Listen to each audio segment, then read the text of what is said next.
Chilling tales for dark nights.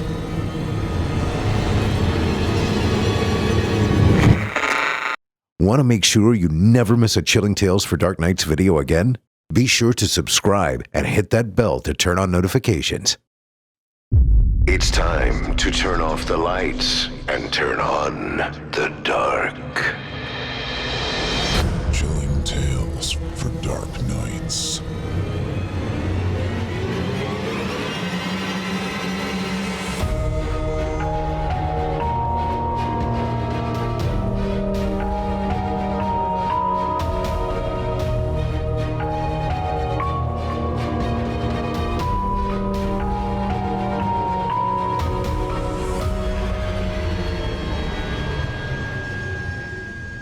Good evening, listener. You're listening to Chilling Tales for Dark Nights.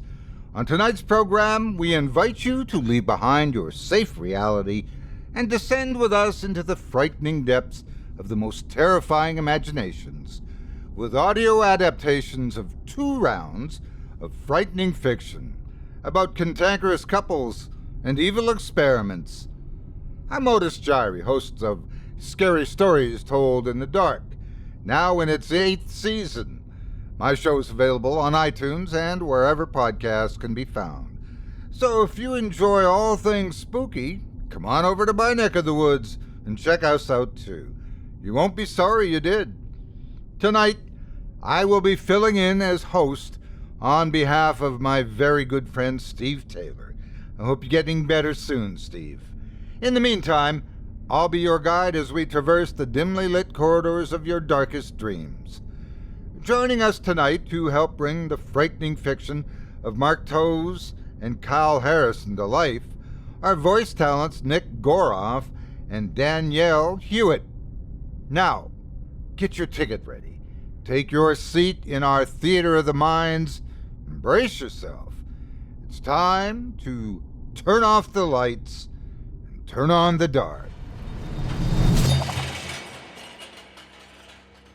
Our first tale tonight comes to us from author Mark Towse and is performed by Chilling Tales for Dark Nights 2016 Evil Idol Voice Acting Competition champion Nick Goroff.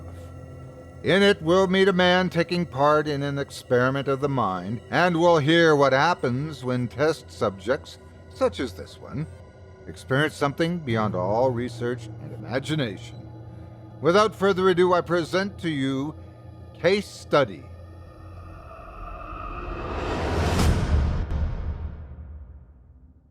Tarmac turns to dirt, and the van bounces across uneven ground, causing my pen to roll off the passenger seat and the hanging cross to swing violently from side to side. There he is, walking straight towards me, about 100 yards ahead, swaying his school bag back and forth and gazing at the sky. My adrenaline is in full flow now, nerve endings prickling, not a drop of saliva in my mouth. Shit. Am I really going to go through with this? Will he run? No. He's probably seen workers here before. Perhaps they've even shouted warnings that the place isn't supposed to be used by pedestrians. Get a grip. Likely hearing the engine, the boy glances towards the van. Part of me wants him to turn around and race back to the safety of smooth tarmac. But I've spent weeks on this, observing the builders' comings and goings, planning which roads to take, following the kid home, always alone, always the same route, as if it was meant to be. It's just a child, Samuel, my mother's voice rings in my head. I need this, Mum. I pinch the cross between my fingers to stop its movement. The chain it hangs from is cheap and tarnished, but it still means the world to me. He'll look after you when I'm not around, my mum said from her deathbed, as she weakly folded my fingers around it. I catch sight of my reflection in the rearview mirror, and it sickens me. The kid's eyes begin searching the sky again, probably wondering what snack to grab when he gets in, which video game to play. Christ, what it must be like to live without anxiety. I roll the car to a halt and slide the mask on, taking another look at the boy, still in a dream world, mouthing something to himself. Perhaps he's singing. That's it, kid. It will all be over soon. I slide the door open and scurry to the back of the van, sneaking another glance. Even though I've checked it over a dozen times, I can't help but do a quick inventory. It's all there, in place. A wave of dizziness washes over me, and I reach an arm toward the van. I wait for it to pass and grab the small brown sack and needle from the toolbox. Come on, Sam. You can't quit now. I try and steady my breathing, but end up making it worse. It feels as though my legs are sinking into the ground. Fuck! Inhale, exhale, inhale. Gravel begins to crunch only a few yards ahead. Shit. He's mumbling something quick, incomprehensible. I run my finger under my collar. It's impossibly hot all of a sudden. 3. What am I doing? 2. I must be out of my mind. 1. I step out in front of him. He stops, expressionless, eyes on the piece of canvas in my right hand. Guilt instantly washes over me, but I remind myself that I need this, that I need his fear. It's a tense standoff, full of doubt and confusion. What happened to fight or flight? Is this shock? Fear? Does he not know what is going to happen? I make my move, and finally, he takes a step back, mouth hanging open. My hands clasp around his left arm, and I almost apologize for my roughness, noting the long scar that runs down his pale flesh. Get with it, Sam! Urgently, I slip the bag over his head and slide my right hand across his mouth, prompting his body to spring into action, kicking up dust and thrashing his arms around wildly. His muffled pleas vibrate through my hand as I drag him back to the rear of the van. I give a quick and hard shove that sends him sprawling across the van floor. Taking the opportunity, I sink the needle into his thigh and step back to study the kid's squirming motion. I thought it would be instantaneous, but it takes a while for his writhing to cease. From the hook to my right, I grab the length of rope and tie it tightly around his wrists. To my left, a strip of black masking tape is already cut, hanging loosely from the side of the van. I grab it and place it across his mouth. Steps that are likely unnecessary, but I'm not taking any risks. The coolness of the breeze rushes across my face as I remove the mask and search his pockets, finding a phone with a cracked screen. It's done. Closing the doors, I take a final look around. Clear. I get back into the van, reach down for the pen, and scribble some notes across the passenger seat pad. I turn the engine over, flick the stereo on low, and pull away. Traffic in the main street is flowing well. The plan couldn't be going any better. I run through the abduction multiple times, trying to pick up something I might have missed. I'm already constructing new sentences in my head, but they still feel as though they lack in some way. I need to dig deeper. Get into his psyche. Lift each layer of fear. Lighter and sweeter air soon begins to seep through the half-open car window, bringing me out of autopilot like a dose of smelling salts. Lush farmland on both sides marks my departure from suburbia to country. The narrower roads and sharper turns demand my concentration as the light begins to fade. I turn the stereo off, letting myself enjoy the peacefulness. I used to love this part of the journey, but it's been tarnished as of late by bouts of anxiety and frustration at the inevitable lack of productivity on arrival. The canopy above begins to thicken, and the road narrows further into the final stretch. There's a quiet innocence here that weighs heavy on me today, but does not extinguish the excitement and the prospect of breaking through. It's the first time I've felt, well, something for so long. The cabin is hidden behind a row of trees ahead. Beck and I fell in love with it after renting the place for a long weekend umpteen summers ago. It was ours within weeks for an exorbitant price. We used to spend many weekends here until the writing took over. When I got the little extra wall put in for the study, she stopped coming. She said she still loves me, but that she's lonely. We have a child on the way now. Just one more book, and I'll quit. I roll up the makeshift gravel driveway and let my head come to rest on the steering wheel. Taking deep breaths of earthy fragrance, I guess I have about 30 minutes before the child starts to come around. Reading through my scribbled notes fills me with a renewed urgency, and I slip the pad and pen into my pocket and head inside.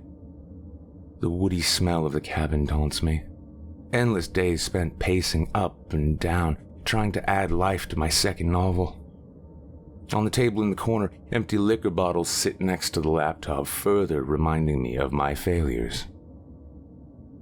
I carry the boy through to the study and drape him across the small sofa, removing the sack and tape from across his mouth. There's a glimmer of sympathy, but I can't be clouded.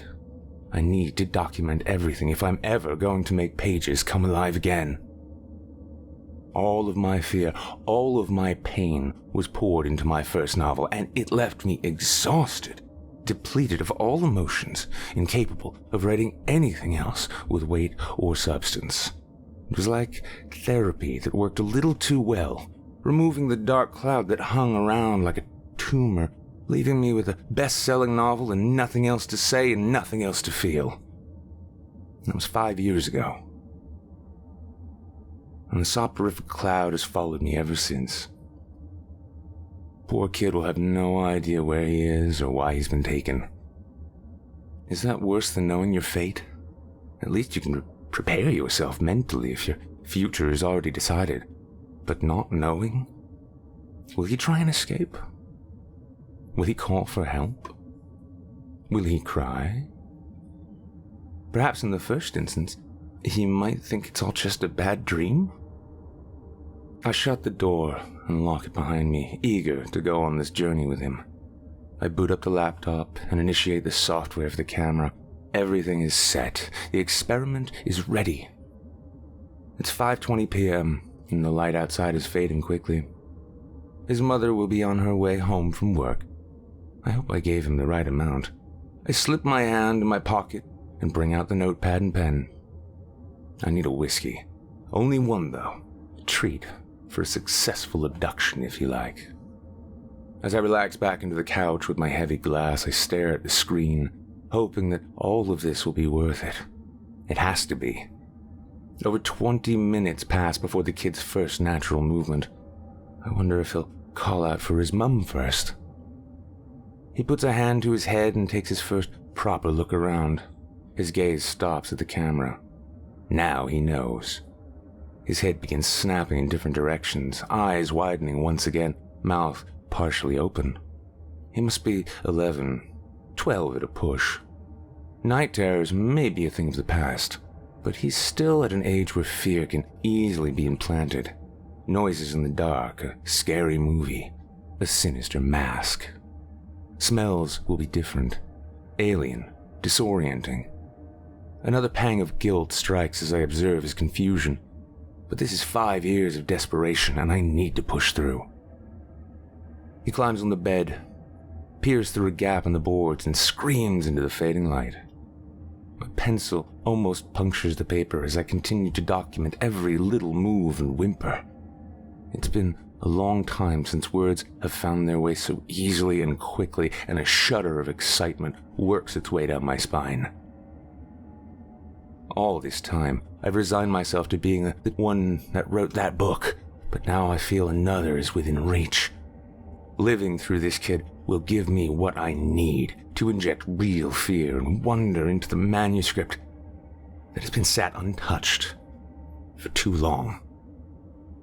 His screams are relentless, and only when his voice finally gives up, the tears begin. It took much longer than I thought. He sits down on the bed, puts his head in his hands, and begins to mumble something. Then, there's a sudden sharp intake of breath, and his eyes widen again. He thrusts his hand into his back pocket, and now the front, no doubt searching for his phone. Disappointment leads to more frantic sobbing. He begins to gently rock back and forth, the weeping intensifying and heading into full-blown hysteria. His left leg is tapping wildly, and it seems to be getting faster the more worked up he gets. I can make out a string of saliva hanging from his mouth. This is raw fear, Raw panic.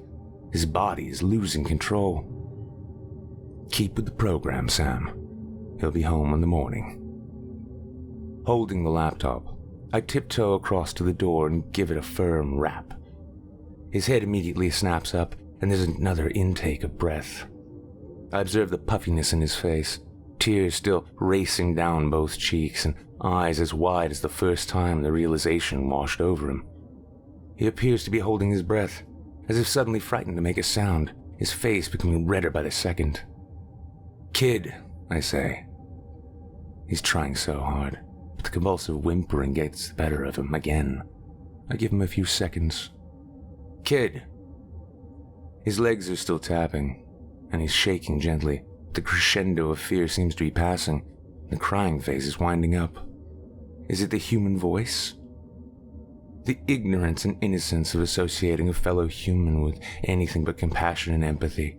How small his circle must be. "Quit sniveling," I snap. I'm trying," he replies, sniffing back the snot that was beginning to well in his nose. "You have 2 minutes to stop, or I'll come in there and give you something to cry about. Do you understand?" Yes, he croaks. I observe the kid as he tries to get himself together. He stands and wipes his face with the back of his wrist and sniffs loudly 3 times. He begins to tap himself on the right thigh, perhaps a mechanism he uses for self-soothing. Rushing back to the couch, I pick up the pen and scrawl down more notes. He's pacing up and down now, looking around the room. Is he searching for a way out? Something he could stash away as a weapon, perhaps? The room is stripped bare aside from the blankets on the side of the sofa. "What are you thinking, kid?" I ask. Silence. I walk back to the door and give a gentle tap this time. "What's going on inside your head?" He sniffs loudly and wipes his hand across his nose. "I'm scared and confused. I don't know where I am, and I don't know who you are." "Is there something you want to ask me, kid?" He stops pacing, gives a violent shiver, and screws his eyes up. "No." "There is. I can tell. Don't lie to me, or I'll have to come in there." He turns towards the door, opens his mouth and closes it again, pinching some skin under his armpit. I make more notes. "Who are you?" the kid finally rasps. "Come on, kid. Ask me the question that is really on your mind. The one that is bouncing around your head like a rubber grenade."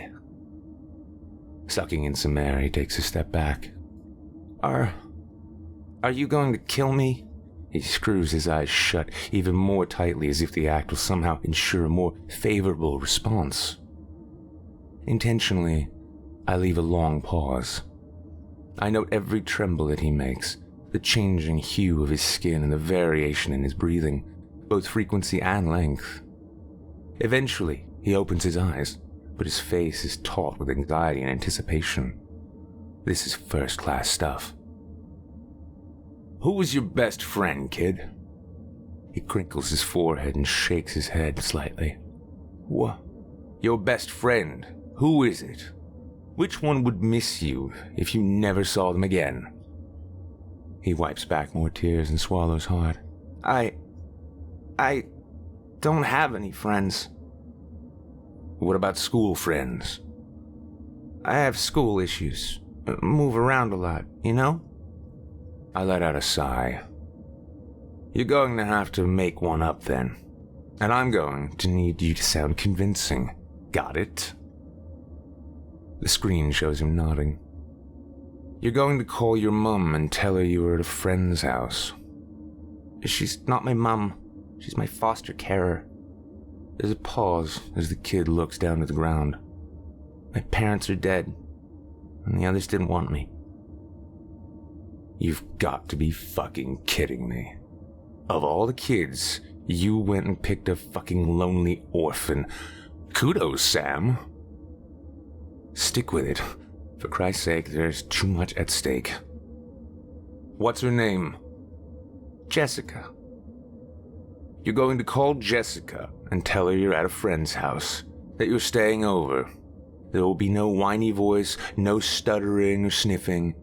If you even look like you will cry, I will inflict more pain than you ever thought possible. Do you understand? I hear him take a deep breath, but there is no reply. The screen shows him opening and closing his mouth as he tries to speak. What's your name, kid? Tommy. I'll ask this one more time, Tommy. Do you understand what I'm requesting you to do? Yes, he finally manages to spit out. What if she says no? Well, that will be a problem, Tommy. I scroll through the handful of contacts in his phone until I find the entry named Jess and tap the call button. As it begins to ring, I slide it under the door. Anything but what I said, and this will not end well, Tommy. He picks up the phone and looks at the screen. Frantically, he begins strumming the left thigh with his free hand as he holds the trembling telephone to his ear. What if... Oh, hi, Jess. Yeah, I'm fine. Good. Okay. Yeah, I'm at a friend's. He pauses to look at the camera. Jake's. Yeah, I was hoping I could stay the night.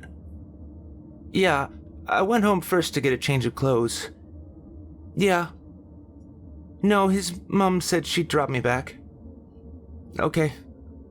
You too. Bye. Good. Now slide it back.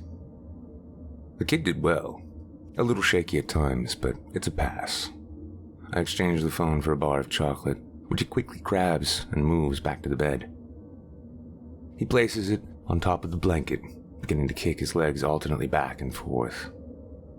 I can tell that he wants to ask what is going to happen next, but he either hasn't got the nerve or is too afraid of the answer. He continues to kick, but now his legs are crossed together. I write it all down. Perhaps such entanglement is comforting, another trusted calming mechanism. The experiment has already been so rewarding. I probably have enough to make my character tug at even the coldest of hearts. Just a little more. There's only a little light left outside now, so I strike another match and light the kerosene lamp. It fills the cabin with a warm glow. Tommy notices too, and crouches to the floor, placing the side of his head against the warped boards. I tiptoe across to the mantelpiece, grab the mask and slide it on. Edging carefully against the cabin wall, I drop to my knees and rest my head against the floor. Our eyes meet. It's an explosive moment, as though a fog lifts and the seriousness of what I'm doing churns my stomach. Tommy gives a sudden and sharp intake of breath and disappears, feet scampering towards the relative safety of the sofa. I can hear his breathing, loud and irregular, and I have no doubt his heart rate is just the same. Adrenaline is fading, quickly being replaced with the knowledge that this will stay with Tommy, the orphan boy, long after I've dropped him back in town. It's too late to stop, though. One last push. What are you feeling, Tommy? I want to go home. Why? Because I'm scared. You'll never live this down, Sam. What does it feel like, Tommy? What? Your fear. Describe it to me. I feel sick. Is that why you're not eating the chocolate bar? Yes. I can feel myself caving. It's too much. So close, though. What can you smell? What can you taste? Metal. Like metal in my mouth. And smoke. I could smell it and taste it. Salt, too. Jessica said there's salt in tears, but not like the stuff you can put on your chips. Mostly metal, though, he croaks. What else? Tell me everything. Convince me that you fear for your life, and I may let you live. My voice already feels weaker. Blood. Pumping in my ears. And there's a ringing sound. I'm shaking. so cold. And my mouth is dry. I need the toilet. My legs feel weird. I'm pathetic. All this for ego. What about in your head? Not the physical stuff. Your thoughts. What are your thoughts? I'm worried that you might be one of those strange men that likes little kids. I'm scared you're going to kill me. Normally kidnappers ask for money, but I don't know what you want. What do you want? He spits, the words rolling into each other. I'm not a pervert. What else? Are you going to let me go? He asks.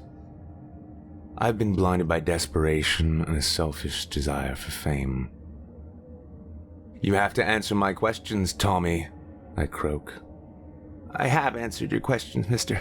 Please. Just a heartbroken kid. Tommy, I just want to feel safe. And that's it. The trigger that prompts me to scream and throw my laptop against the wall. All for the sake of ego. What the fuck have I done? How did I let myself think this would be okay? What? What was that? What's going on? Tommy's voice cries. All this preparation, all the weeks of planning. Did I ever really consider the long-term repercussions? Obsession possessed me, all for a few words that people will forget shortly after reading. We're leaving, I say. We drive in silence as the blackness of night swallows the headlights. Not one word has been spoken since I informed him of his early departure. Perhaps he thinks I'm going to stop near these woods. Fidgeting nervously, tapping his hand against his thigh and crossing and uncrossing his legs, he's pretending to look out the window, but I've already caught him on at least 2 occasions analyzing my reflection. Where are we going? He asks softly. Has the mass now lost its menace? I keep my eyes on the road and reach for the kid's mobile phone in my jacket pocket, causing the notepad to fall to the floor. Here's your phone. He grabs it, but I don't let go. Tommy, I'm making you a promise that if you mention a word of this to anyone, I will bring you and Jessica back to the woods and make you dig each other's graves. Do you understand? He nods. You really should be wearing a seatbelt. Fuck, kid. It's broken, I say, releasing the phone. He turns his attention to the cross that hangs in the rearview mirror and follows its gentle swing with his eyes. Thanks, he mutters. For what? Not killing me? The night isn't over yet. We drive in silence for a little longer until we see the bright lights of the city. Everything feels a bit like a dream now, as though none of it happened. But I know the events will haunt us both for a very long time to come. I'm going to pull in for some petrol now, and you're going to get out. Don't look back, just go straight home, okay? Okay. I draw to a halt near the pumps. Go. As Tommy opens the door and steps out, a police car rolls up to the adjacent pump. Instinctively, I turn away, ripping the mask from my face, heart pounding and skin crawling with dread. Tommy turns to look at me for instruction, and I nod for him to carry on. I watch as he makes his way to the pavement, nervously glancing over his shoulder at the police car. A car door opens, and I turn to see the female officer reaching for the pump. Her male counterpart on the passenger side is looking directly at me. Shit! Quickly, I turn away. Did he see me take off the mask? See the kid get out of the car? Is it the plates? I turn my attention back towards Tommy as he approaches the pedestrian crossing. Stay calm, Sam. Just as I turn the engine on, I hear another door open, and from the peripheral vision, I see the officer stepping out of the vehicle. Hey, he calls. A haze shrouds me, and my foot instinctively slams against the pedal, the sound of burning rubber exploding around us. From the canopy's protection, the car skids onto the glistening wet tarmac and immediately begins to fishtail. I'm heading straight for the kid. He turns and freezes, eyes wide. Knuckles are white as I wrestle with the steering wheel, but it's no good. There's no traction on the road. Our eyes meet as I continue to veer towards him, his now glowing bright red. He smiles, lifts a hand, and begins to mouth something, and suddenly I'm spinning off towards the edge of the road in slow motion towards the barrier, the squeal of tires becoming a drawn-out orchestra of smashing glass and twisted metal. I feel something begin to surge inside me. My lungs feel like they're caving in, and I can't feel my legs. Something is wrong with my head, too. Afraid to move it. I'm not even sure I could lift it from the hood.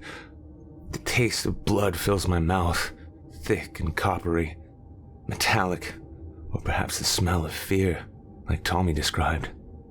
I don't want to die. I don't want to die. Tommy.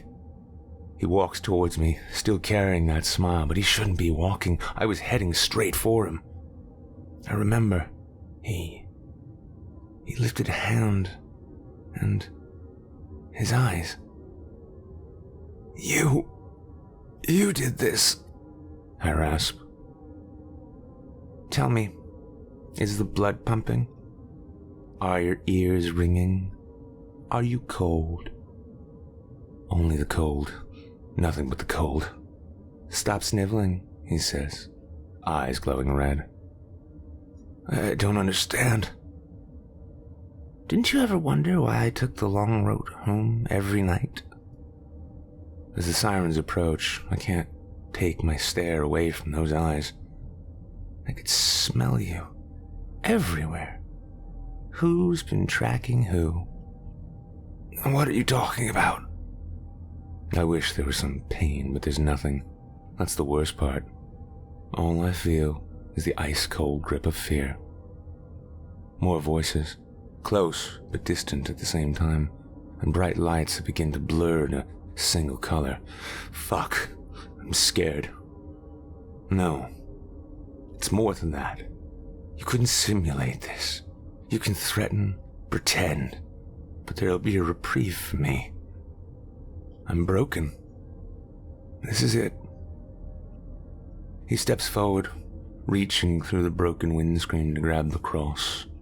He snaps it off the chain and holds it towards the sky, chanting the same incoherent nonsense as before.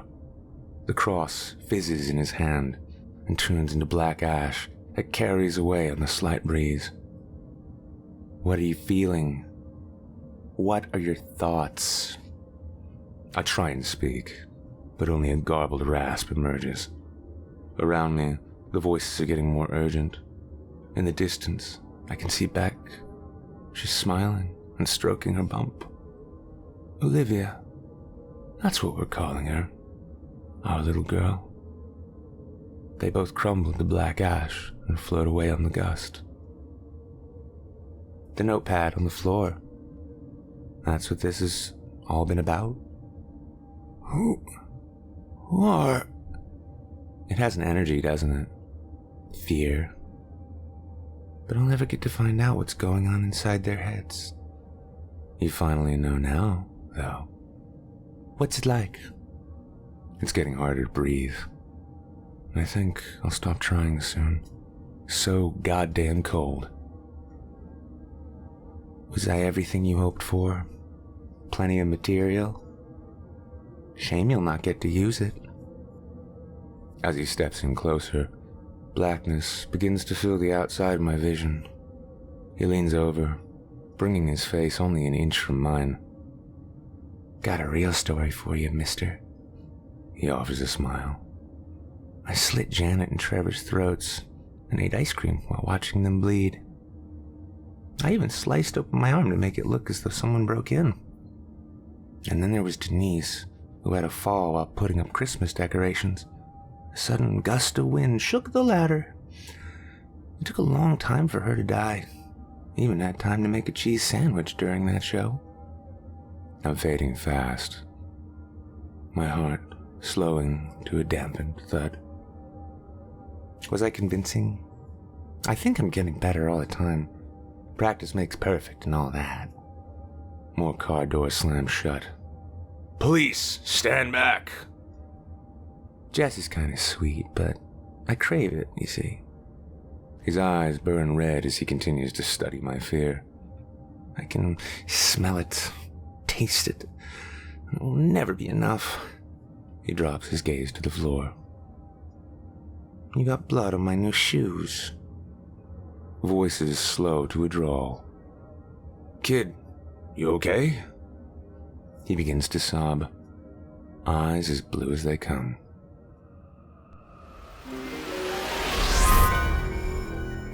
This episode of Chilling Tales for Dark Nights is proudly brought to you by Green Chef. So I'm a pretty busy guy. Kind of a late to bed, early to rise type. With, pretty severe ADHD. Needless to say, sometimes my dinner suffers from my busy schedule. You know, gotta go to the store, gotta buy the food, gotta prepare the food, gotta cook the food, gotta eat the food. It's so much. And you have to pick a recipe too. If only there was some company that understood. Some kind of first USDA certified organic meal kit company. A company I can trust for clean ingredients, seasonally sourced for peak freshness. A company a lot like Green Chef. Oh yeah, Green Chef makes eating well easy and affordable, with plans that fit every lifestyle, whether you're keto, paleo, vegan, vegetarian, or what have you, or just looking to eat healthier. That's a thing. There's a range of recipes to suit any diet or preferences. Offering the first ever keto meal kit on the market, Green Chef makes sticking to a low-carb lifestyle easy, with recipes averaging only 14 net carbs each. You a vegan? Vegetarian? All right. Let's talk about that. Let's talk about a meal kit high in plant proteins and rich in omega-3s. Yeah, you guessed it. Green Chef, again. What's my favorite recipe? Gee, I never really thought about that before. I guess I'd have to coconut ginger chicken. It's got 3 things I like: coconut, ginger, chicken. It's delicious. But Green Chef, I ask you, what have you done for me lately? Oh, you saved me time in the kitchen so I can spend less time stressing and more time enjoying delicious home-cooked meals?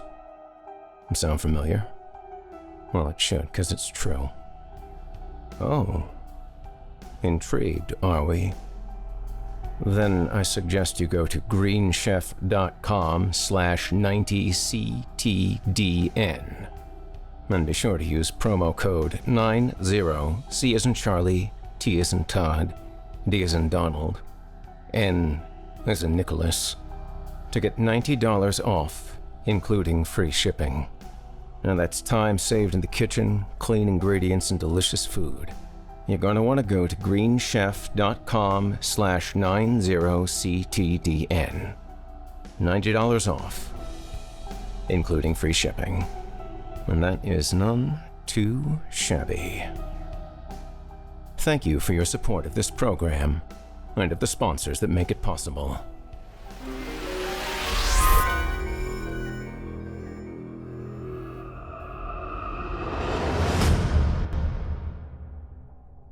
I hope you enjoyed Case Study as written by Mark Towse and performed by Nick Goroff. To find out more about Mark Towse, visit simplyscarypodcast.com/Towse, spelled Towse, and you'll be redirected to his author's profile on our horror fiction website, creepypastastories.com, where you'll find ways to connect with him and follow him for his latest updates, as well as a link to his work on Amazon.com. By clicking his Amazon link on that profile, a small portion of your purchase goes to us here at Chilling Tales, where we're proud Amazon affiliates to help make this show possible. And if you decide to check out Mark's work on Amazon, you won't want to miss his fantastic new novel, Nana. In our featured author's latest magnum opus, you'll meet Ollie and his Nana, a woman by the name of Ivy. Unfortunately for Ollie, it takes more than Dean Dentures, Brandy, and Bingo to keep her happy. Nana Ivy lives in New Haven Crescent, where most of the other residents are past their expiry date and all kinds of crazy. It's the kind of place where you hang your sanity up at the door. Being the matriarchal type, Ivy cares for the other residents as though they were kin. So, of course, it's of enormous concern when their veins begin to blacken and they start shedding their skin. Not to mention the glistening things crawling out of their hair. They're pushing their luck and Ivy knows it. Oh, and did I mention she has a dark secret? Young Ollie doesn't know what to make of it when he comes to visit, but he's about to find out that there's more to his Nana than cough drops and slippers. Oh yes, he's in for a long night. So don't delay. Visit simplyscarypodcast.com/Towse, spelled Towse, and pick up your copy of Nana and let Mark know that Otis and the team at Chilling Tales for Dark Nights sent you. It would mean a lot to us. Thanks again for your support of tonight's talented authors and of indie horror. Voice actor and 2016 Evil Idol champion Nick Goroff's talents can be found on our very own Chilling Tales for Dark Nights YouTube channel, as well as on past episodes of the Simply Scary podcast. You can also join Nick on his YouTube channel, Wizard of Cause. If you drop by, don't forget to let him know you heard him here on this show. Up next, we've got a second sinister story for you, as written by Kyle Harrison and performed by Danielle Hewitt. In it, we'll be introduced to a pair of newlyweds desperately trying to overcome a language and cultural barrier, among other things. But how negative does a relationship have to be before turning utterly toxic? And what happens when a helpful hand comes from a rather unexpected place? Now, without further ado, I present to you To Let.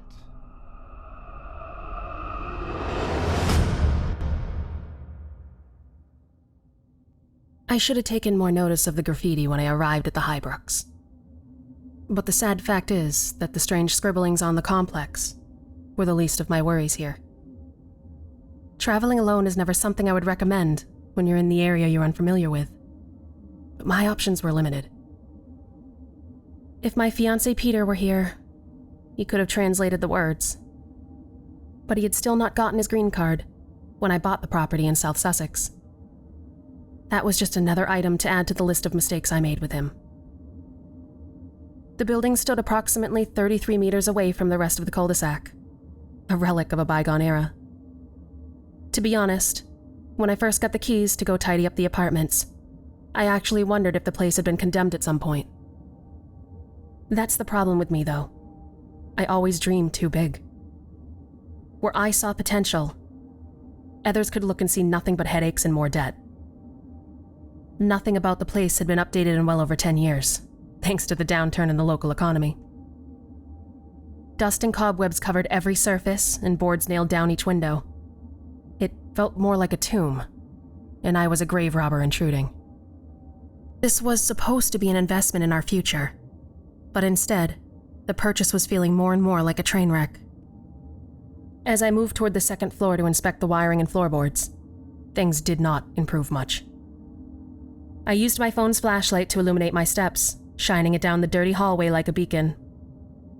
Clearly, no one has been here for years, I thought, as I saw something in the distance, something stir, and I remembered the seller's warning of rats. Cautiously, I approached, trying to see where the vermin scurried off to. When I rounded the corner, though, I found myself face to face with something far more significant than any rodent. At first, I didn't know quite what it was, except that it had to be about the size of a grown ape. It was hunched over the way such a primate would do to protect itself. And from this angle, all I saw was long matted hair. That, coupled with the foul odor, made me initially think it actually was such a great beast escaped from the zoo. When the light hit its features, it stirred, and I recoiled in fear, frantically grabbing my keys to search for my mace. While doing that, I dropped my keys in a panic, and I heard the thing make this low grunting noise, like it hurt to even move. As I reached down to retrieve my phone, I caught a glimpse of its face and found myself in utter amazement. This was not an animal at all, but a frail, homeless old man.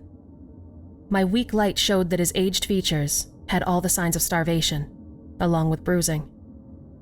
He likely had been hiding in this abandoned building for a while, using it to hide from the cold and rain that was common this time of year. I could see that he just barely had any sight at all. His eyes glistened curiously toward me as he tried to determine if I was a friend or a foe. How long had it been since he bathed or had a proper meal? My heart went out to him, thinking of the hard childhood I had growing up in the States. His naked body was covered in tattoos and scars, his muscles frail and his skin sagging everywhere else that his beard did not protect. Everything about him screamed an addict, a victim of this criminal society that had been seeping into Europe for well over my entire lifetime. "I'm not going to hurt you," I told him, realizing that he was likely more frightened of me than I was of him. He tilted his head, clearly understanding the words but did not respond. Could he even speak? Or had he been so far removed from his fellow human beings that he no longer felt it necessary? "My name is Bernice." "Bernice," I said, placing my hand on my chest then gesturing toward him. "What is your name?" He opened his mouth, trying to clear his throat, and then in a low, guttural tone, he said with a thick Slavic accent, Dom.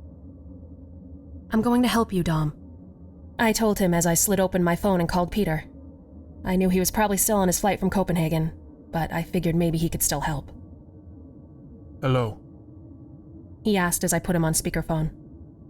"Peter, Abe, I'm here at the apartments. We have a neighbor. Can you help me tell him that I'm going to contact the homeless shelter?" I asked softly. What? What are you talking about? Is it a squatter? He asked with his thick accent. "He's just a harmless old man. He looks lost, babe," I told him. You wasted my time for this? Call the police and get him out of there. He snapped and ended the call. I sighed and figured he was probably irritated from his long flight. We had worked so hard to get him into the country, and this whole thing of trying to renovate the Highbrooks was an idea that he had never been on board with. I kept telling myself that I knew he would calm down once he got his green card, once he saw all the things that London could give him. "Sorry about that, Dom. I'm going to go try and find some help, okay?" I told the frail older man. All he did this time was nod. I moved back down to the first floor, trying to use what limited internet I had to find the nearest shelter. It was about 13 blocks away. Not bad. Pushing the door open, I went back to my SUV and decided that I would stop by and ask them to help Dom on my way to the airport. I was confident that the good deed would make up for some of the other cosmic lousy luck I had been receiving lately. How little I knew. Peter landed around 6 that evening. After a bit of delay, waiting for him to get into the dock, he looked grumpy but smiled when he saw me. I brought him his favorite food and a sign in Russian that said "Welcome home." You misspell home. He whispered to me as he kissed my forehead. I blushed and remarked, "I'm just glad to see you made it." Have you got a hotel for us? He asked as we walked to the baggage claim. I bit my nails, nervous to tell him the bad news. The fact of the matter was, I was dead broke. The current expenses with the title for the property had set me back about $40,000. "Actually, babe, we're gonna have to stay with my folks tonight. It's just for tonight, maybe tomorrow," I hesitantly told him. His eyes flashed frustration, but he didn't say a thing. Peter has always had a short temper, and I knew the idea of having to stay with family was going to upset him, since my folks are devout Christians. The chances of getting any alone time were relatively next to nothing. But thankfully, he was too tired from his flight to make an argument, and just huffed in disappointment, grabbed his bags, and marched toward the front of the airport. I slinked behind, wanting so badly to ask him about his trip and a dozen other questions. But my common sense told me he was not in the mood.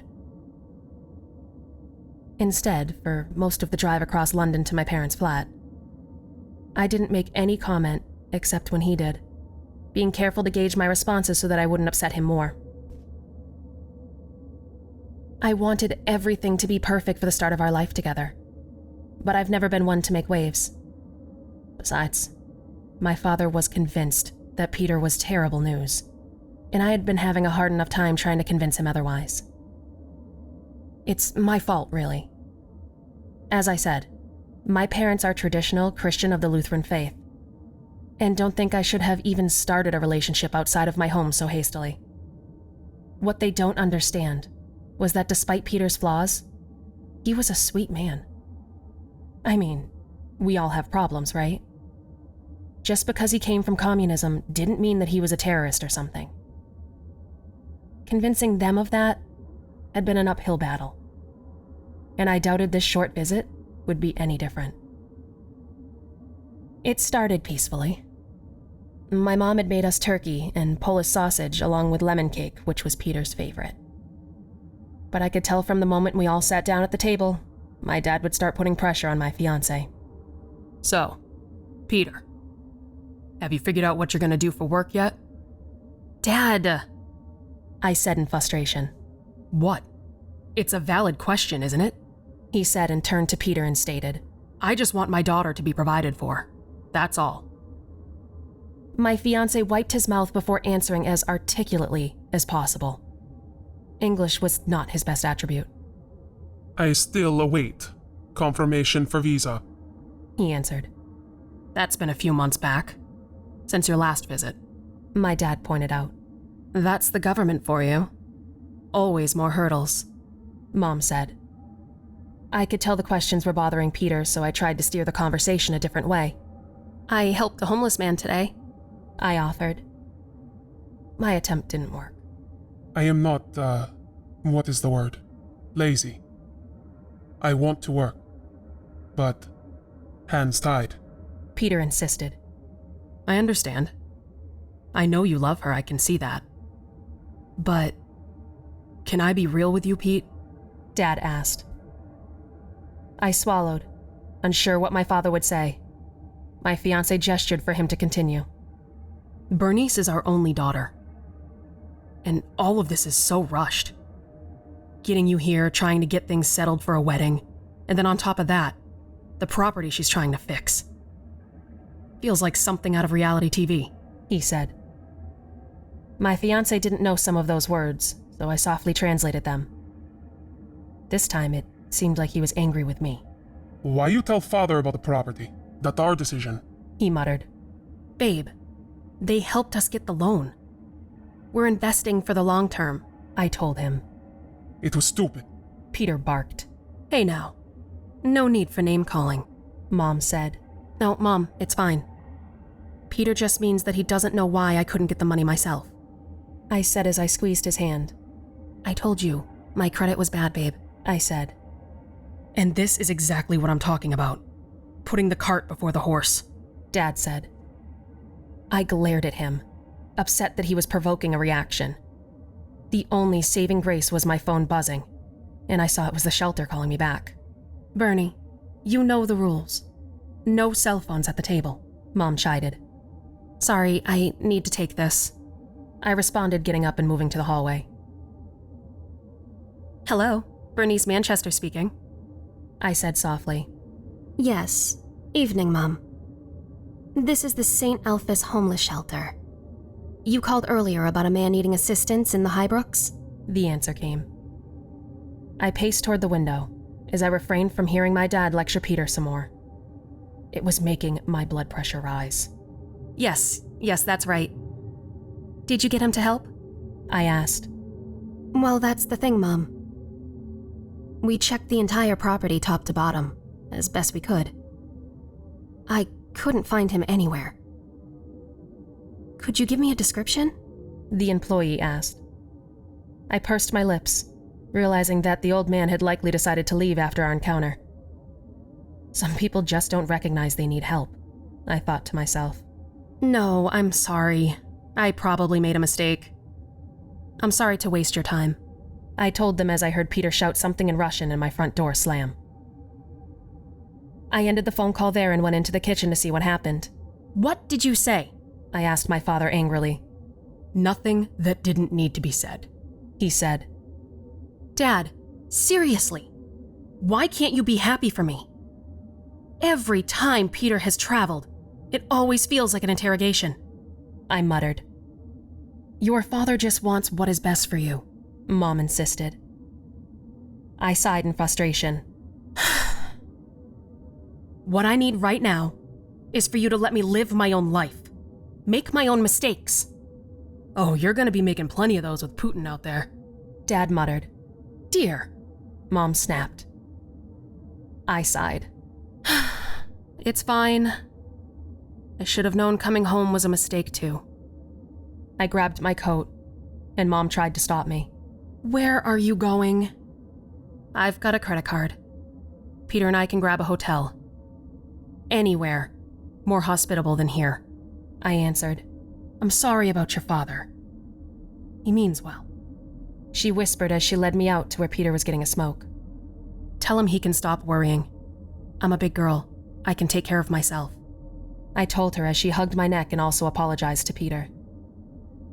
We left right around 9. I'm sorry about my dad, I said once we were finally settled in at the hotel. All I wanted to do was just cuddle in my fiancé's arms and forget about it. But Peter was still brooding. Father, a very stubborn man. Oh, and you aren't? I teased, punching his arm. Peter was not in the mood, though, and muttered. Why does he not like me? No, it's not that at all, babe, I said as I wrapped my arms around him and snuggled. He just doesn't want me having another heartbreak, I explained. He nodded and we laid there for a moment in silence as I played with his beard. Hey, what exactly did you say to him tonight anyway? I asked. Oh, told him he could sveti birvat. Peter remarked. What does that mean? I giggled. To crap in his mouth, he said with a smug smile. I sat up, looking at him like a scolding mother. Peter, that's my father. Don't talk to him like that, I told him. What? I do not see the issue. He was rude to me, he retorted. He wasn't rude. He was just concerned for my safety, I argued. And why be concerned? Why is the reason for concern? Tell me concern, Peter insisted. I stood up, flustered that he didn't see anything wrong with his derogatory remarks. You need to apologize to him. He was looking out for us. He's done a lot for us, you know, I told my fiancé. Peter snuffed his nose in the air and remarked. He helps you. He no helps me. I don't see the reason for an apology, he argued. Don't be like that. We want to get along with them, don't we? I mean, they are the only family I have, I told him. Not my family, Peter snapped back. I did my best not to blow up. I knew that it wouldn't get any better if I kept pressing the issue. So I grabbed my pillow and said icily, I'm sleeping in the other room. Fine, whatever, Peter said, acting like he didn't care. I was just too exhausted for any of this. Grabbing a warm blanket from the dryer, I snuggled on the couch and sighed, wiping away a few tears. Why was this so much harder than I ever really dreamed? Eventually, that same tiredness overwhelmed my body into sleep. Both of us slept in and missed breakfast the following day. But our day was so full of things to do for the Highbrooks that I figured busting our tails off over there would let us forget about the arguments from the night before. When we arrived, Peter seemed to be in good spirits, especially when he saw that the building appeared to have a particular architectural design, similar to what he was used to from Moscow. Not all houses are homes, he said as we approached the complex. I noticed him looking at the Russian graffiti and I remarked, I forgot to tell you about that. I wondered what it meant. It is, what is the word? Old wives' tale. Yes, something associated with the Domovoy in the old country, he explained as we walked inside. I squeezed his arm and remarked, Sounds scary. Tell me more about this Domovoy. But Peter was otherwise distracted. I knew what he thought as his eyes roamed the dusty banisters and the broken tiles. It needs a little TLC, I said as he covered his mouth and brushed a ton of old ash from the front desk. This is worse than pigsty. Why did you ever get this property? He muttered. It's not that bad. Besides, we can make it better, I remarked with a smile as we walked up the stairs. I didn't want him giving up when we hadn't even gotten started at all. But I could tell with each corner we turned, and the room we explored, he was growing more and more apprehensive. Do AC work at least? He asked. No, sorry, sweetie. Hasn't been installed yet, I admitted. I was getting the impression that he was not liking this arrangement one bit. I'm sure once we get started, we won't notice. I can open some windows, I said as we started back to the door to go and grab some tools from his truck. Peter mumbled something under his breath, but I ignored it. I could see why the place would make him in a bad mood. He probably thought that I'm a sucker for even purchasing it, I realized. But soon enough, I was sure he would see its true potential. A few days passed. Peter started working on fixing holes in the wall, upholstering furniture that could be saved in electrical. I focused on the basements. There was a lot of flooding down there and old equipment that needed to move, so we hardly got to see each other a lot of the times. When we were together, things didn't turn out so well. I could see that the lack of air, running water, and other proper utilities was agitating him. Casual conversations would turn into arguments quickly. Can you help me move some stuff onto the 4th floor? Toss it out the window? I asked one time, squeezing his muscles. His glare told me that he wasn't in the mood. I need to take a smoke, he said as he wiped away more sweat. We can't keep having breaks or we'll never get anything done, I told him. He whipped around to point a finger in my face. You think I am lazy? Or did you bring me here to make me your slave? He growled. What? What are you talking about? I'm pitching in too, I told him. You hardly do any heavy lifting. Peter snapped back. I could tell his temper was rising. Babe, you know I can't, I teased him, placing my hands on his chest. He pushed me away a little roughly. Don't treat me like child. Well, you are acting like one, I remarked. This time, I was the one about to leave, not wanting this to get any more heated. But he grabbed my wrist and twisted me back toward him, shouting in my face. Don't act like a bitch. Get your hands off me, I said back, wiggling from his grasp and rubbing my arm gently. That hurt, I muttered, and then said, just leave me alone. He mumbled an apology as I stormed back to the basement, frustrated that I had let things escalate so quickly. I slumped down near the bottom of the stairs and held my face in my hands, trying not to be overwhelmed with emotion. Then, from amid the shadows, I heard this strange low grunt. It made me stiffen, and I looked toward the old laundry units that were pushed against the cement walls. From in between two of the washers, a pair of glossy eyes looked in the shadows. Who's there? I asked cautiously. The shape moved toward me and into the light, revealing it to be the homeless man that I had thought run off. He looked like he was in worse shape than before, his skin shriveling and rotting, his teeth hardly hanging in. And he looked like he was sizing me up for his next meal. What are you doing here? What do you want with me? I asked as I stood up. The man growled like a feral animal. I knew he didn't understand what I was saying, but still, I tried to reason with him. I can help you. Let me help you, I told him, trying to reach out toward his shoulder.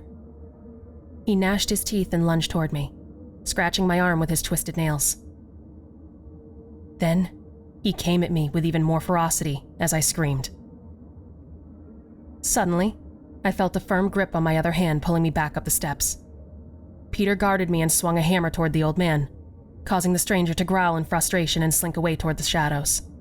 Don't hurt him, he's just confused, I said. Are you crazy? He tried to attack you. Peter insisted as he moved toward the old man. Let's just call the police, please, I said, holding him back. The old man squatted down back into his hiding place, the way a snake would return to its hole, and Peter stalled, then nodded toward my suggestion. Fine, but I want him gone, he muttered as we walked up the stairs together. I could still hear the old naked man growl as we did. Unsurprisingly, when the police arrived, Somehow, the homeless man had already managed to find a different hiding place. I don't see how that's possible. There's no other way out of the basement. I told them as they came up the stairs. He's probably been here a lot longer than we think. Knows all the in and outs. One officer suggested as he looked toward the bruise on my arm. The squatter do that too? I quickly covered it up and shrugged, feeling my face turn beet red. It's nothing. I got a few scrapes working upstairs, I told them. The officer nodded, glancing over toward Peter, who was making a statement to his partner. And then he reached into his pocket and took out a business card. Well, listen. If you feel like you're in any kind of trouble, this is my private line, he said, passing it to me. Thank you. I'll keep that in mind, I said with a nervous smile. Peter and I made up to each other that night on the rooftop. I insisted that we should grab a six-pack and just look out at the stars as the night passed us by. Isn't this country beautiful? I asked wistfully as we saw a shooting star. You are beautiful. I am so sorry for my behavior earlier, Bernice. You are... What is the word? You are my world. Peter told me. I kissed him. Let's promise not to fight anymore, I said. We made love amid the dark. But our love did not last for much longer. Another week passed and we started to see a change in the Highbrooks. Wallpaper was in place, the carpet was down, and the lights were on. It felt like it was alive again. But Peter and I's arguments were getting worse. Each time they ended with neither of us talking to each other for the rest of the day. One time, Peter even threw something at me. I knew he wanted this project to be over with, but these petty fights were getting us nowhere. Finally, I confronted him about it in the kitchen. We need to talk, I said as he got under the sink to fix a leaky pipe. Not now, he remarked. Yes, now, I said as I sighed and remarked. Frankly, I need to know that we're okay, that this is gonna stop. He looked up at me, confused and agitated. I am not doing anything wrong, he insisted. We've been at each other's throats for almost a month now. We said we would stop, you promised, I told him as I fought back tears. I am not a liar, he growled. Well, then I'm a fool, because all you've done is treat me like I'm your property, I said. He slammed down his tools and got in my face. I did not ask to come here and do all this. If I wanted the servitude, I would have stayed in Russia, he snarled. Well, then go back there for all I care, I shouted as I stormed out. I went up to distract myself with cleaning. Another day, we were in the basement again, arguing over the plumbing. And Peter slammed me against a wall. You're hurting me, I told him. He apologized immediately and slammed his fist into the wall instead of my face. The act of violence made me frightened.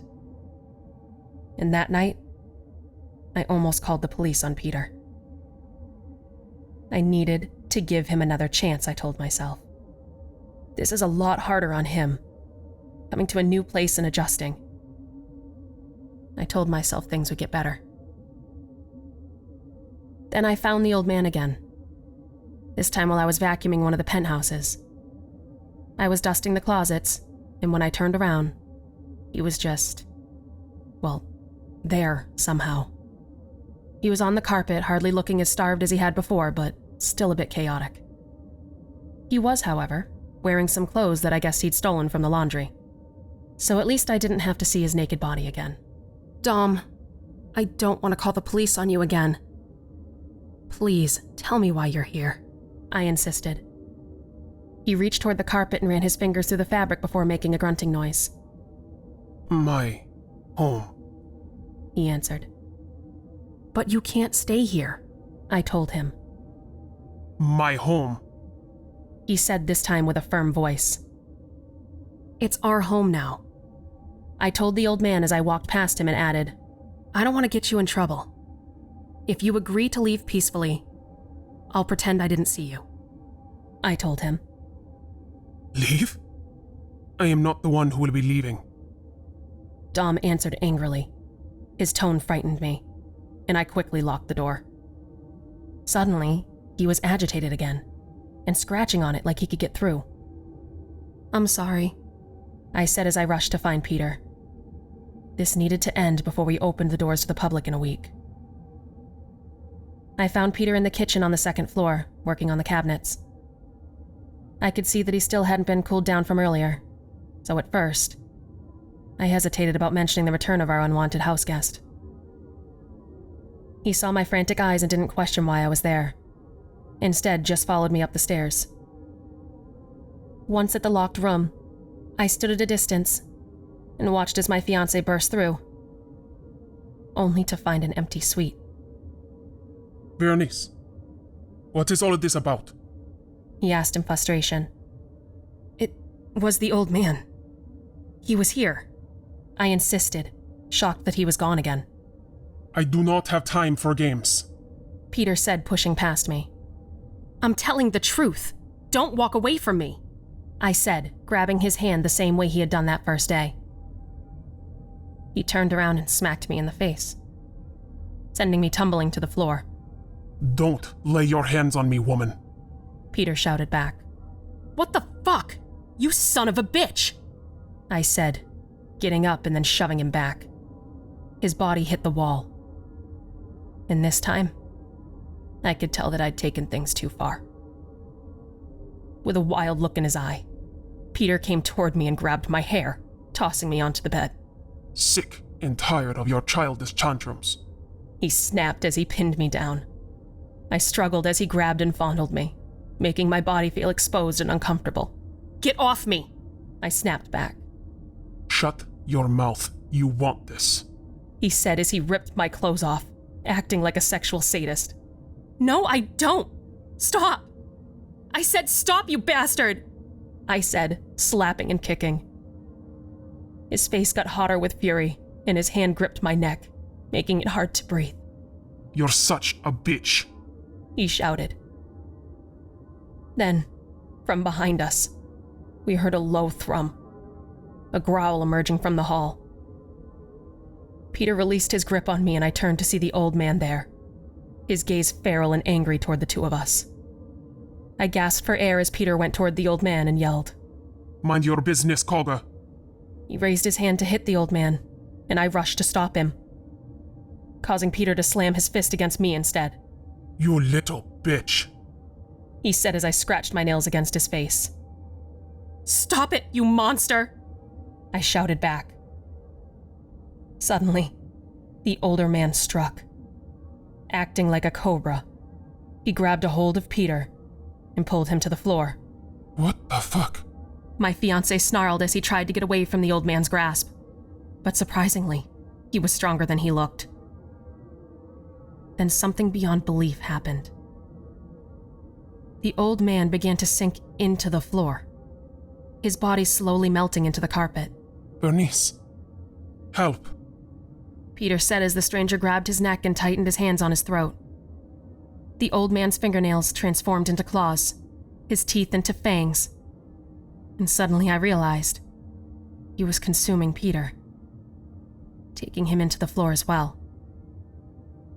Peter screamed as his legs broke, trying aimlessly to fight the creature with a death grip on him as they sunk into the floor.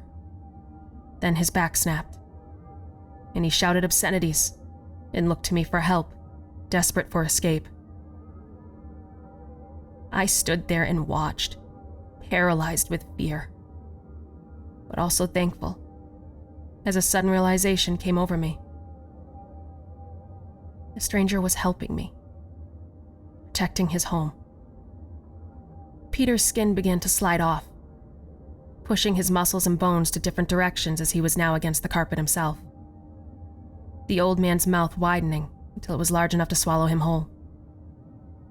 Peter kept shouting at me, calling me all kinds of names in English and his native tongue, until both he and the creature were utterly gone. One vanished, the other devoured. Then the carpet morphed and settled like a rippling lake.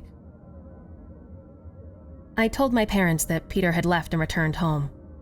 They didn't ask any other questions. The following week, people started moving in. New couples like Peter and me had meant to be. A few even reminded me of our dynamic, and that worried me. I still see Dom sometimes, slinking amid the shadows, but I don't bother him anymore. We understand each other. I bring him a small tray almost daily, a gift to thank him for what he did for me. And sometimes, when I see those young couples that remind me of Peter and me a little too much, I give him something else.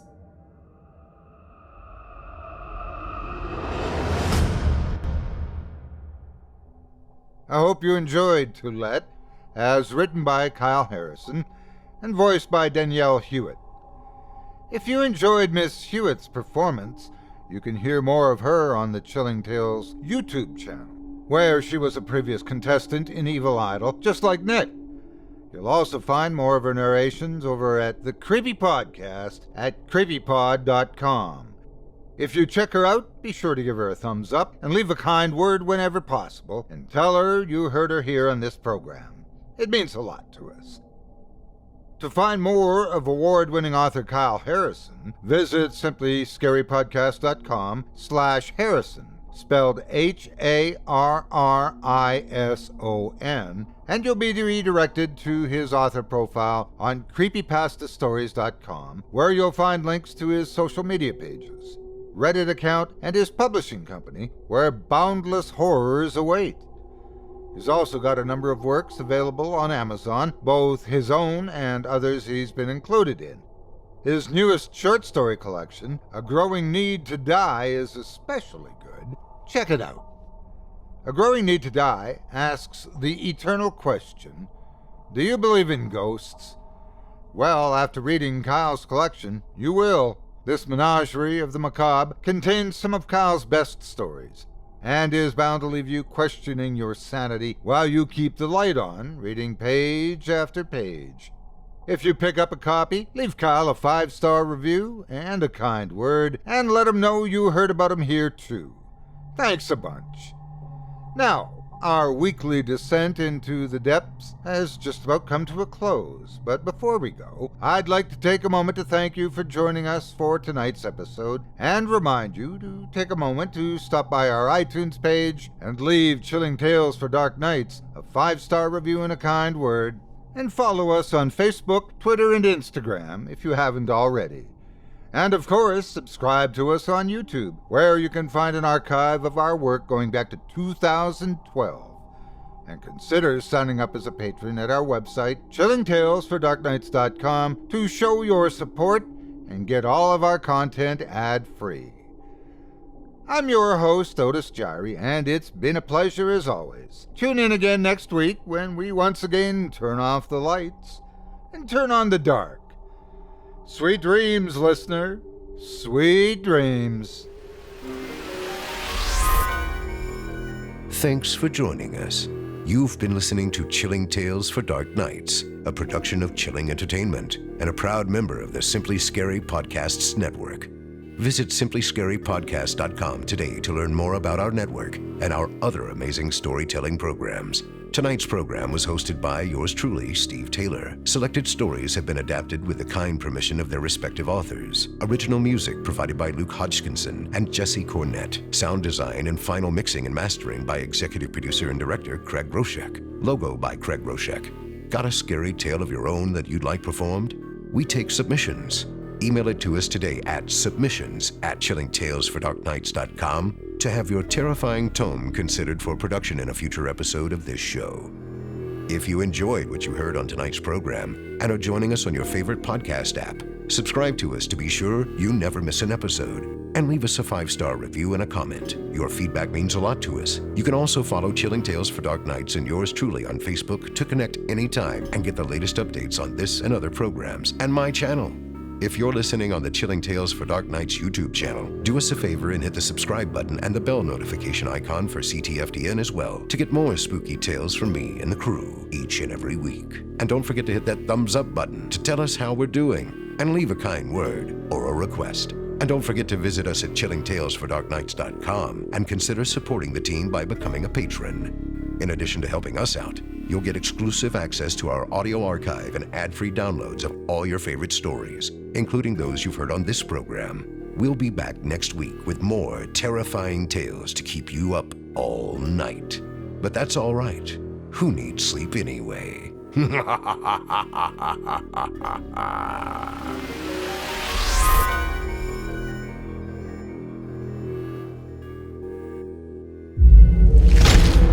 Chilling tales for dark nights.